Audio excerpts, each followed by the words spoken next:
naimbag nga oras kaylian nga Cordillera. Tata nga pandemya adu tinaapektaran saan laeng nga nawanan iti trabaho, saan laeng nga nakasakit iti COVID.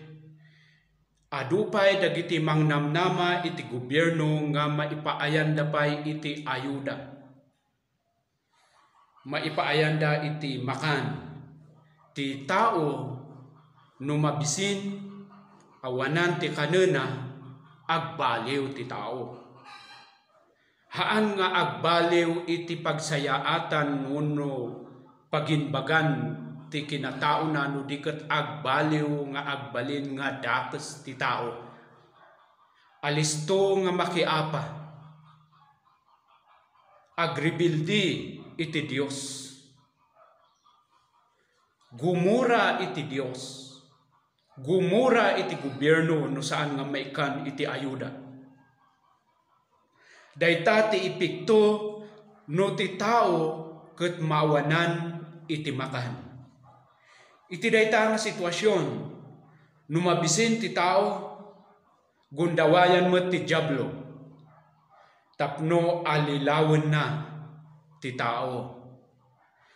Kaylian idi agtawan ni Apo Isus iti agarop 3 apulo.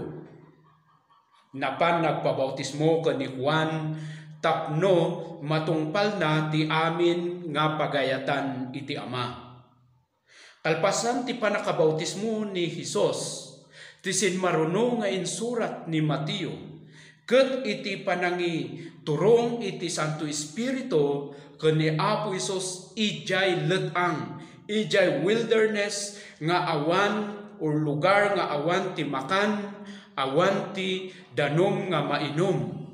Ket nagtalinaed ni Apo Isus iti dayta ni Apo Isus nagbisin, mabisin. Inmay met ti diablo nga mga lilaw ken ni Apo Hesus.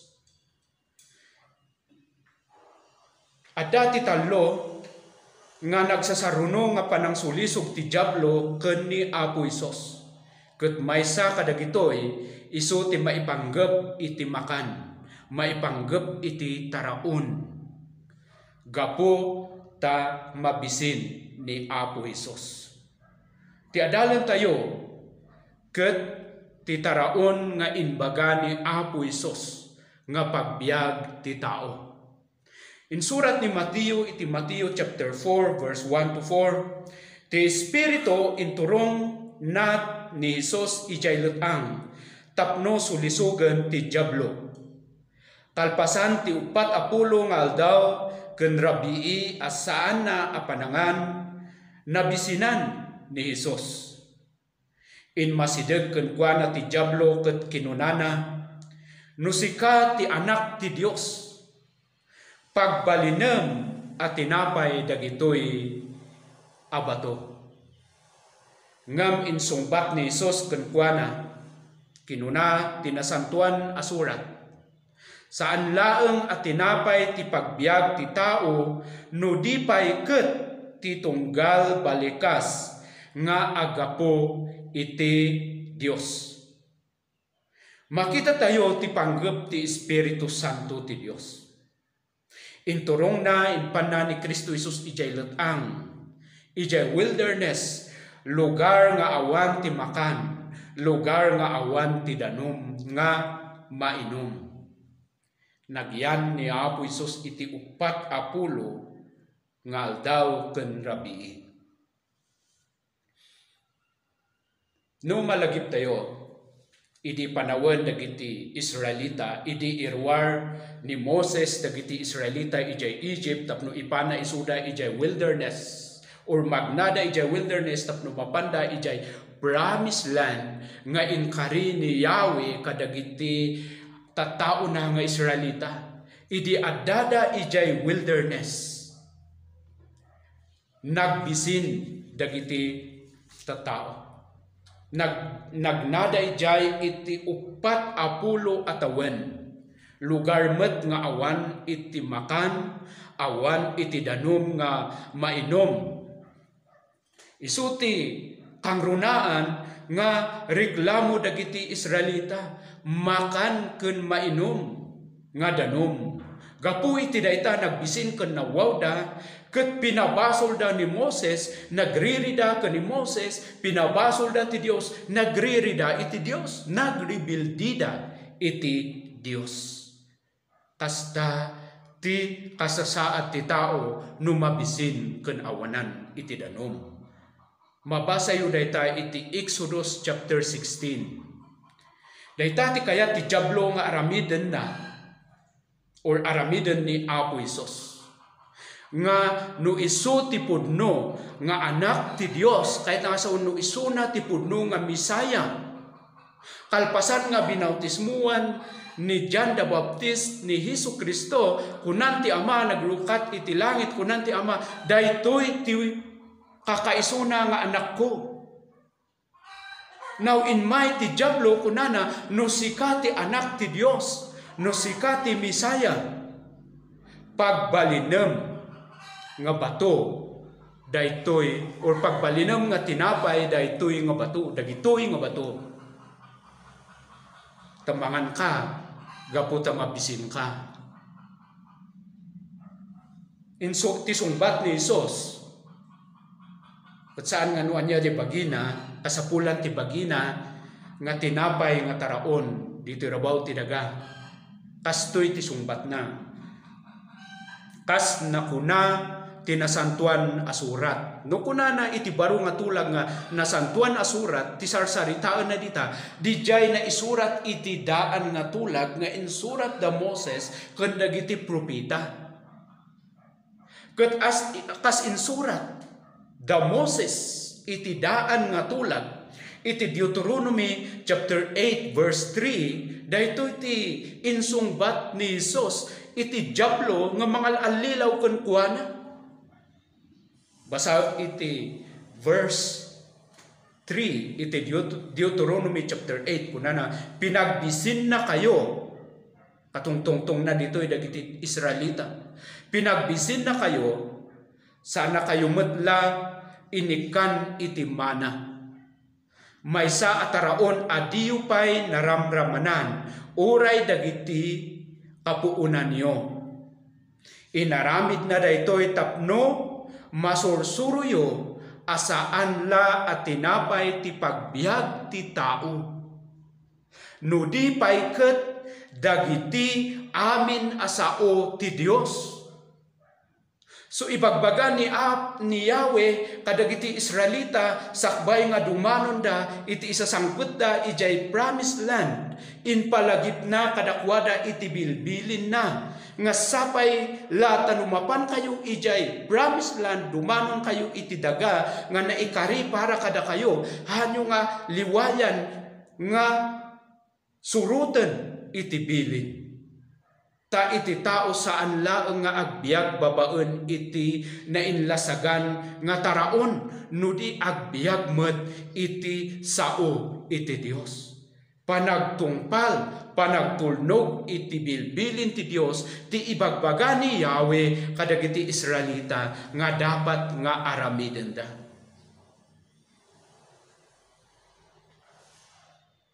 Isu ti insungbat ni Hesus Kristo iti Diablo. Saan laeng nga dagiti makan ti pagbiag ti tao. Nudi ket ti panagtungpal kadagiti bilin ti Dios. Idi pumanaw ni Jesus ijay Judea tapno mapan isuna ijay Galilea, kasapulan nga magna isuna ijay Samaria. Idi adada Jesus ijay Samaria, inayaban dagiti adalan na nga manganda ngem anyatin sungbat ni Apo Isos.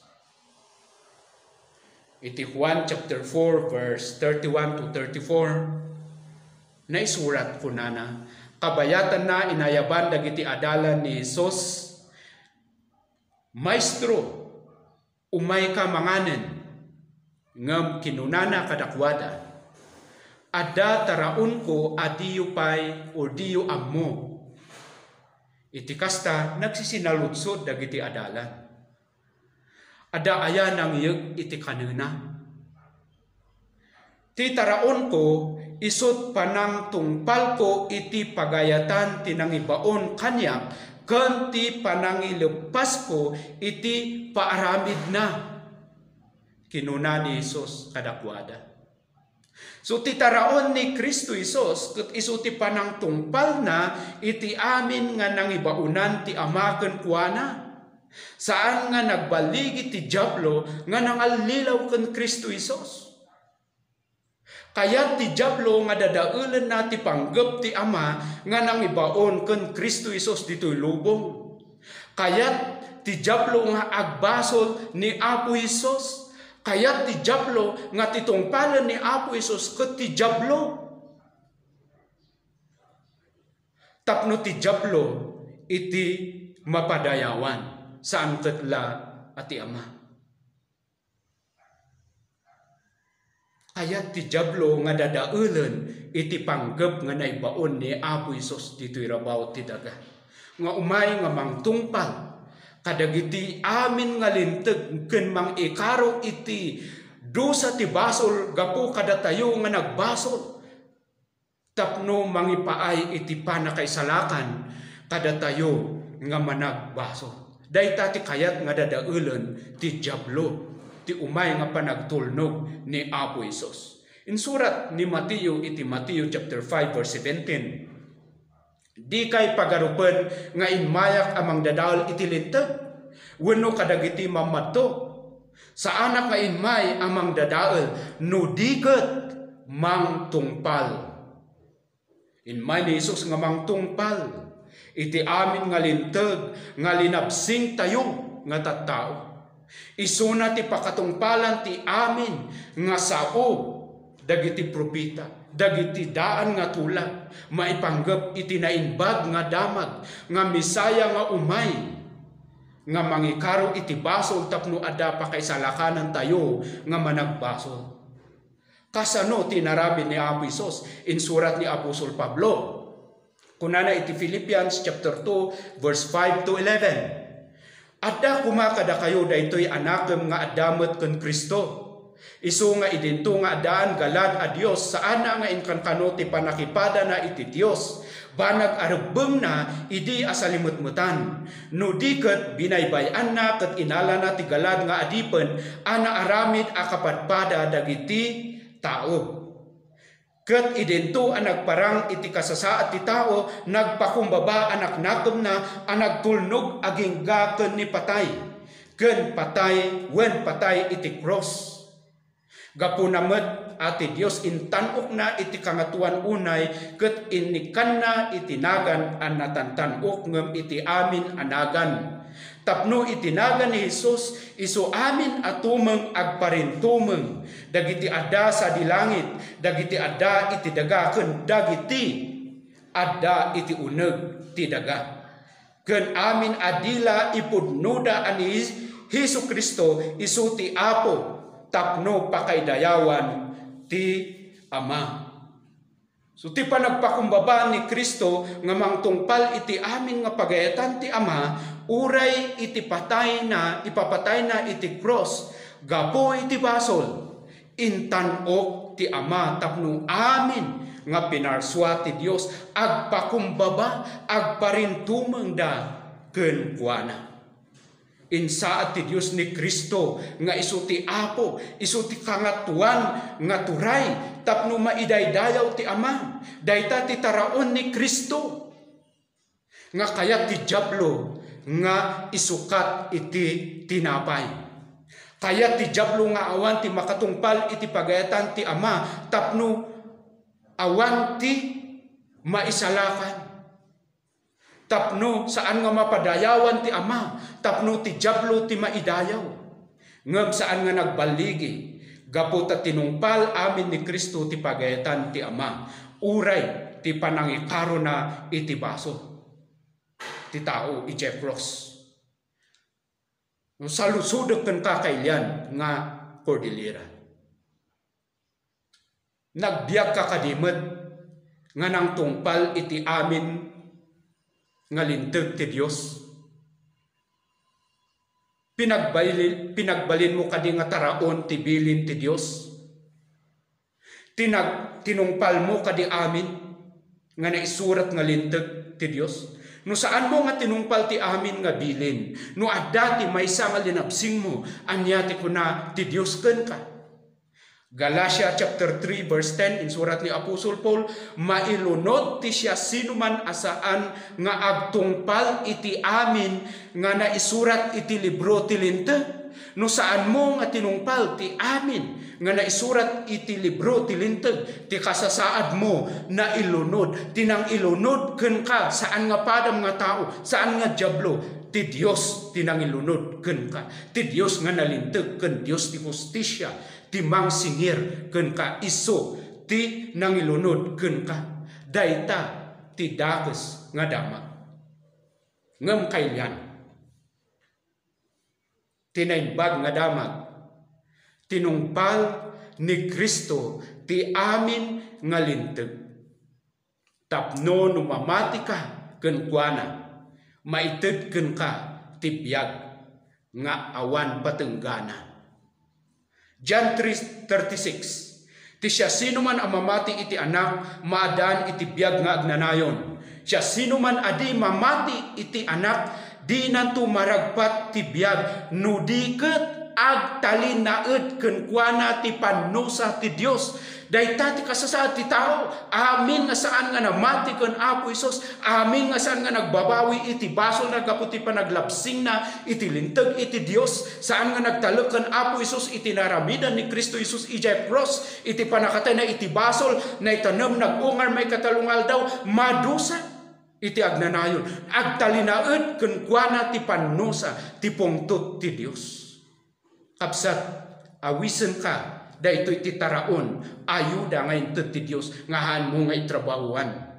Agbabawi ka iti basol mo ket patyem ni Apo Hesus, gaputi na aramida na iti cross, isuti na dusa gaputi basol nang ikaro iti basol tayo. Tapno no mamati ka, agtalek ka ken kuana, saan ka nga madusa, maited ken ka iti biag nga agnanayon. Dayta ti kang runaan nga taraon nga kasapulan ti tao.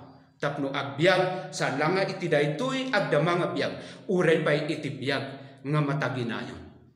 Padaanam kapsat iti sumaruno nga tuloy na iti makuna nga taraon part 2. Salamat iti panagdengegyo. Awisen kayon tumanen. Iti daytoy nga channel na Inbag nga Damag Cordillera.